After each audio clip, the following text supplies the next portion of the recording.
Video பார்க்க வந்த எல்லாருக்குமே ரொம்ப நன்றிங்க. இன்றைக்கி பார்த்தீங்கன்னா பருத்தி வந்து நிறைய வெடிச்சிருக்கா. நேரமாக எந்திரிச்சு எல்லா வேலையும் செஞ்சுட்டு காட்டுக்கு போகலான்னு சொல்லிட்டு நேரமாகவே எந்திரிச்சாச்சுங்க. ஃபஸ்ட்டு 2 மாட்டையும் கொண்டு போய் கட்டிட்டு வாசல் கட்டுத்தர எல்லாமே கூட்டியாச்சுங்க. சாணி தெளித்து அப்படியே கோலம் போட்டுடலான்னு சொல்லிட்டு சாணி தெளித்து கோலமும் போட்டுட்டேன். நம்ம வந்துட்டு பார்த்திங்கன்னா ஒரு அறிவாளி வீடியோ எடுக்க சொல்லியிருந்தோமா, அவங்க பார்த்திங்கன்னா ஃபோனை திருப்பி வச்சு எடுத்துட்டாங்க. அதனால் அதெல்லாம் என்னால் ஆட் பண்ண முடியல. அதுக்கப்புறம் பார்த்திங்கன்னா 2 மாட்டுக்கு தீனி போட்டு போயிடலாம் அப்படின்னு சொல்லிட்டு தீனி போட்டாச்சுங்க. முதல்லாம் பார்த்திங்கன்னா நெல்லம்புல் மூணு கூட பார்க்காது. நாங்களே பார்த்திங்கன்னா நெல் நடுவோமா, அந்த நெல்லம்புல்லாம் பார்த்திங்கன்னா நாங்கள் வந்து வேறவங்களுக்கு வந்து விற்றுருவோம். போட்டால் கூட சாப்பிடாது, ஏன்னா தட்டு நிறையா இருந்ததுனால. இப்போ பார்த்திங்கன்னா பயப்பிள்ளைங்க சாப்பிட்டு தான் ஆகணும். எப்படி சாப்பிட்றாங்க பாருங்கள். இந்த குழந்தாங்க நான் போட்டேன். இது மட்டும்தான், இந்த பிக்சர் மட்டும்தான் என்னால் ஆட் பண்ண முடிஞ்சுது. பார்த்திங்கன்னா சாப்பாட்டுக்கு வந்துட்டு ஒலை வச்சுட்டு போயிட்டோம்னா ஆயா வந்துட்டு பாப்பாவை பார்த்துட்டே சாப்பாடு வடிச்சிருவாங்கன்னு சொல்லிட்டு சாப்பாட்டுக்கு வந்துட்டு ஒலை வச்சுட்டு கிளம்பியாச்சு.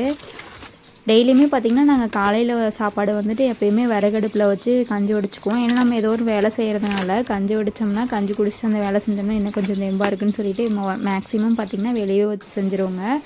நான் பார்த்திங்கன்னா நேரமாகவே கேஸில் வந்துட்டு குழம்பு வச்சுட்டேன். தட்டைப்பயிரும் கத்திரிக்காயும் போட்டு புளிக்குழம்பு தாங்க வச்சுருக்கோம். நல்லா இருந்தது குழம்பு. அதுக்கப்புறம் பார்த்திங்கன்னா வரச்சாயை வச்சுட்டு அப்படியே காட்டு கிளம்பலாம் அப்படின்னு சொல்லிட்டு கிளம்பியாச்சு. ஏன்னா ஒருத்தர் வந்துட்டு பால் டீ குடிப்பாங்க, ஒருத்தர் வரச்சாயாக குடிப்பாங்க. அதனால் எல்லாருக்குமே வரச்சாயாவே வச்சு குடிச்சிடலாம். கொத்தமல்லி தூள் நுணுக்கி போட்டு வச்சோம் அப்படின்னா நல்லாயிருக்கும். எனக்கும் ரொம்ப பிடிக்குங்க. அதனால் பார்த்திங்கன்னா வச்சுட்டு கிளம்பியாச்சு. போய் காட்டிலே உட்காந்து அவங்க 2 பேரும் பார்த்திங்கன்னா முன்னாடியே வந்துட்டு பருத்தி பொறுக்கிறதுக்கு போயிட்டாங்க.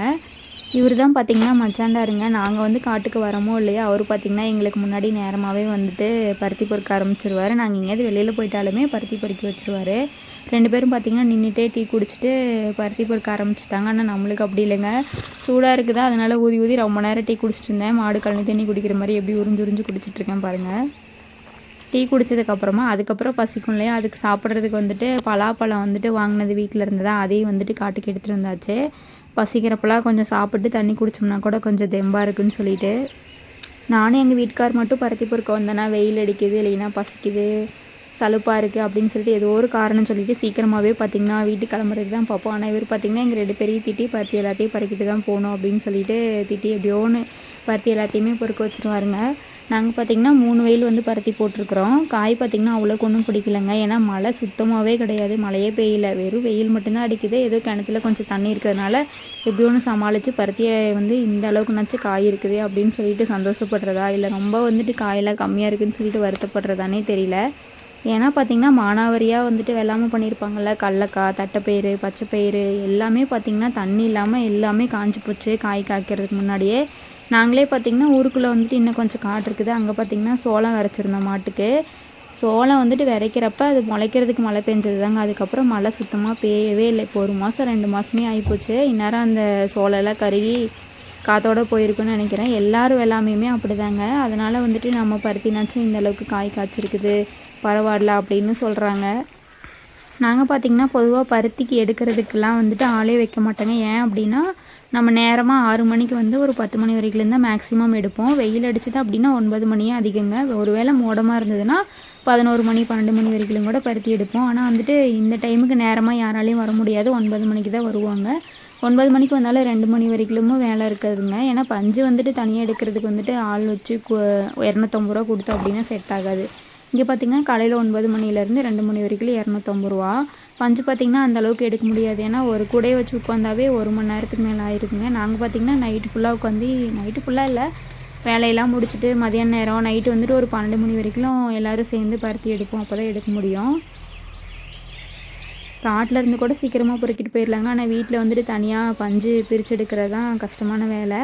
இருந்தாலுமே ஆள் கூலி கொடுத்தோம் அப்படின்னா கட்டுப்படி ஆகாது. ஏற்கனவே பார்த்திங்கன்னா ஆன செலவு எடுக்கிறதே ரொம்ப பெருசாக இருக்குது. ஏன்னா வந்து பார்த்திங்கன்னா வெயில்னால மழையே இல்லை, அதனால் காயே ஏற்கனவே கம்மியாக தாங்க இருக்குது. அதனால் பார்த்திங்கன்னா மேக்ஸிமம் நாங்களே எல்லா வேலையும் வந்துட்டு செஞ்சுக்குவோம். அந்த பெரிய மூட்டையெல்லாம் பார்த்திங்கன்னா எங்கள் வீட்டுக்கார் தூக்கிட்டு வந்துடுவார். இந்த மாதிரி கூடையில் பொறுக்கிறது வேணால் நான் தூக்கிட்டு வந்துடுவோங்க. அதுவே வெயிட்டாக இருந்தது, 2 ஒட்டுக்கா கமுத்தி வீட்டுக்கு தூக்கிட்டு வரதுக்குள்ளேயே கழுத்து வலியெல்லாம் எடுத்துக்கிச்சுங்க. இதுக்கப்புறமா தான் மெயின் வேலையே இருக்குது. வேலையெல்லாம் முடிச்சுட்டு உட்காந்து பருத்தி பொறுக்கணும். 10 மணியாட்டம் ஆகிப்போச்சுங்க. மாட்டை வந்துட்டு தண்ணி காமிச்சு கட்டிட்டு போயிடலான்னு சொல்லிட்டு ஃபஸ்ட்டு பெரிய மாட்டை வந்து கொண்டு வந்து தண்ணியில் கட்டியாச்சு. இது எப்போ பார்த்தாலும் சரிங்க, உள்ளே ஏதாவது போட்டு வச்சுருப்பாங்கன்னு சொல்லிட்டு மூச்சு பிடிச்சி உள்ளே விட்டு ஏதாவது தொலைவுறது, இதே வேலை தான் இதுக்கு. மாட்டை தண்ணியில் கட்டிட்டு அடுத்தது பார்த்திங்கன்னா பூ பறிக்கிறதுக்கு வந்தாச்சு. பூ பார்த்திங்கன்னா செடியை வந்து நல்லா டொயின்லாம் போட்டு நல்லா விரிஞ்சு கீழே இருந்துச்சு. குமிஞ்சு குமிஞ்சு பூ பறிக்கிற மாதிரி தான் இருக்கும். சரி டொயின் போட்டு கட்டிட்டோம்னா நின்றுட்டு ஓரளவுக்கு பூ பறிக்கலான்னு சொல்லிட்டு கட்டியாச்சு. ஆனால் பார்த்திங்கன்னா அந்த கட்டினதுக்குள்ளே நிறைய முக்கெல்லாம் சிக்கிருச்சுங்க. அதை தேடி தேடி பறிக்கிறதுக்கு அதுக்கு பேசாமல் விரிஞ்சிருந்தால் கூட குமிஞ்சு குமிஞ்சு பறிக்கிறலாமேன்ற நினைக்கிற அளவுக்கு இருக்குது. ஏன்னா பார்த்திங்கன்னா உள்ளெல்லாம் மொக்கு போயிட்டு அவிஞ்சும் போயிடுது, நிறையா தெரியல. அது பறிக்கிறதுக்கே இன்னும் கஷ்டமாக இருக்குதுங்க. அடுத்தது பார்த்திங்கன்னா மொக்கு கொஞ்சம் இப்போயே கம்மியாகிடுச்சு. இன்னும் கொஞ்சம் கம்மியானோடனே ஃபுல்லாக வந்துட்டு கவாத்து பண்ணி விடலாம் அப்படின்னு சொல்லிட்டு பிளான் பண்ணியிருக்கேன். ஏன்னா நம்ம பார்த்திங்கன்னா செடி இன்னும் ஒரு டைம் கூட செடி வச்சதுலேருந்து கட் பண்ணியே விடலை. இப்போ தான் பார்த்திங்கன்னா இப்படி கட்டி வச்சுருக்குறோம். அடுத்தது பார்த்திங்கன்னா கட் பண்ணி விட்டுறலாம் அப்படின்னு சொல்லிட்டு ஒரு பிளானில் இருக்கிறேங்க. பூ வந்துட்டு பார்த்திங்கன்னா இன்றைக்கி கம்மியாக தான் இருக்குது. காலையிலேயே பறிச்சிட்டோம் அப்படின்னா வேலை முடிஞ்சிடும். இன்னும் ஏன்னா தண்ணி கட்ட போகிறாங்க அதனால். ஏன்னா தண்ணி கட்டிட்டாங்க அப்படின்னா பூவே இல்லைனாலும் பரவாயில்ல, யாரா சேத்துல இறங்கி பறிக்கிறதுன்னு சொல்லிட்டு ரொம்பவே கஷ்டமாக இருக்கும். ஃபஸ்ட்டு பார்த்திங்கன்னா சொட்டு நீர் போட்டுட்டோம் அப்படின்னா ஈஸியாக தண்ணி கட்டுற வேலை முடிஞ்சிடும். அதோட வேருக்கு மட்டும் தண்ணி போகும். இதில் தண்ணி கட்டுறதும் அதை விட கஷ்டமாக இருக்குதுங்க. ஏன்னா ஒவ்வொரு வாய்க்காலாக வந்துட்டு தண்ணி போகிறதுனால நிறைய தண்ணி வேஸ்ட் ஆகுது. ஒவ்வொரு காலாக வந்துட்டு தண்ணி வந்து திருப்ப வேண்டியதாக இருக்குது. வண்டி வச்சு ஓட்டின வீடியோ போட்டிருப்பேன். அது ஓட்டினதுக்கப்புறம் அது ஒழுங்கு பண்ணி வாய்க்கால் போடுறதே ரொம்ப கஷ்டமாக இருந்தது. எங்கள் வீட்டுக்கார் மட்டுமே இந்த ஒரு வயல் ஃபுல்லாகவே போட்டார். ரொம்பவே கஷ்டப்பட்டுட்டார். இப்போ தான் வாய்க்கால்லாம் போட்டு முடித்து தண்ணி கட்டலாம் அப்படின்னு சொல்லிட்டு ஓட்டினதுக்கப்புறமா பைப்லாம் செட் பண்ணி தண்ணி எடுத்து விட்றாங்க இன்றைக்கி.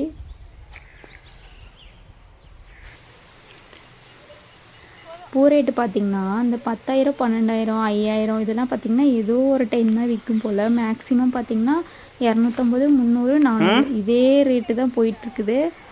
ஆனால் வந்துட்டு பரவாயில்லதாங்க பூ பிஸ்னஸும். நம்ம வந்துட்டு 1 கிலோ வந்தால் கூட 400 ரூபா வருமா. நம்ம ஒரு மணி நேரம் 2 மணி நேரத்தில் அந்த காசு எடுத்துகிட்டு போயிட்டே இருக்கலாம். இப்போ நானே ஒரு பிஎட் படிச்சிருக்கிறேன். ஆனால் ஒரு ஒர்க் போனோம் அப்படின்னா மாதம் ஒரு 7-8 ரூபா தருவாங்க, அவ்வளோதான். அதுக்கு பேசாமல் நம்ம காட்டிலே வேலை செஞ்சுட்டு அந்த காசை வந்து எடுத்துகிட்டு நிம்மதியாக வாழ்ந்துட்டு போயிடலாம். கட்டுத்தரெல்லாம் பார்த்திங்கன்னா ஆட்டை கொண்டு போய் காலையிலேயே வந்துட்டு மேய்ச்சல் கட்டியாச்சா, எல்லாத்தையும் க்ளீன் பண்ணிவிட்டு அதுக்கப்புறம் ஆடு பிடிச்சிட்டு வரலான்னு சொல்லிவிட்டு அங்கேருந்து வந்து சாணியெல்லாம் அள்ளி கொட்டிட்டாங்க. அதுக்கப்புறம் பார்த்திங்கன்னா கண்ணுக்குட்டியை வந்து இன்னும் தண்ணி காமிக்கலையா, அதை வந்து தண்ணி காமிச்சு கொண்டு போய் கட்டிவிட்டு அதுக்கப்புறம் போய் ஆட்டை பிடிச்சிட்டு வரலான்னு சொல்லிட்டு போயிட்டேன். 2 ஆடு மட்டும் கட்டி போட்டுருவோம், மீதி எல்லாத்தையும் அண்ணாந்தால் போட்டால் அதெல்லாம் மேய்ஞ்சிட்டு வந்துடுங்க. எல்லாத்தையும் விட்டோம் அப்படின்னா எல்லாம் சேர்ந்துட்டு வீட்டுக்கு வந்துடுதுங்க. பார்த்திங்கன்னா 2 ஆடு தாங்க இருந்தது. 5-6 புல்லு பிடுங்கிட்டு வந்து போட்டால் கூட போதும். இப்போ வந்துட்டு 6 ஆடு ஆகி போனதுனால டெய்லியுமே கொண்டு போய் கொஞ்சம் நேரம் மேய்ச்சலுக்கு வந்து கட்டிட்டு வந்துடுது. 2 நேரம் நம்மளால் பார்த்திங்கன்னா புல்லு பிடிங்கி போட முடியாதுன்னு சொல்லிட்டு கொஞ்சம் நேரம் மேய்ஞ்சிட்டு வந்துருச்சுன்னா தண்ணி காமிச்சதுக்கப்புறம் கொஞ்சம் வயிறு நம்மன மாதிரி இருக்குங்க. அதனால் பார்த்திங்கன்னா காலையில் டெய்லியுமே கொண்டு போய் கட்டிட்டு வந்துடுறது. சாயந்தரமும் பார்த்திங்கன்னா கட்டினாலும் கட்டுவோம், இல்லை அப்படின்னா காட்டில் வந்துட்டு கொஞ்சம் புல்லு பிடுங்கி போட்டுக்கிறது. இப்படி தாங்க வந்து இப்போதைக்கு ஆடு மேய்க்கிறத வந்து ஓட்டிகிட்ருக்குறோம். எல்லாமே செனையாடு தாங்க, சீக்கிரமாக வந்துட்டு குட்டி போட்டுரும். ஆட்டுக்கட்டு தர எல்லாமே கூட்டி வச்சுருந்தேன். கொண்டு வந்தோடனே ஆட்டை வந்து கட்டியாச்சுங்க நிழலுக்கு. இந்த வீடியோவில் தாங்க முடிஞ்சிச்சு. இந்த வீடியோ பிடிச்சிருந்தா லைக் பண்ணுங்கள், நம்ம சேனலை அப்படியே கொஞ்சம் சப்ஸ்கிரைப் பண்ணுங்கள், நம்மளுக்கு சப்போர்ட் பண்ணுங்கள். தேங்க்யூ ஃபார் வாட்சிங்.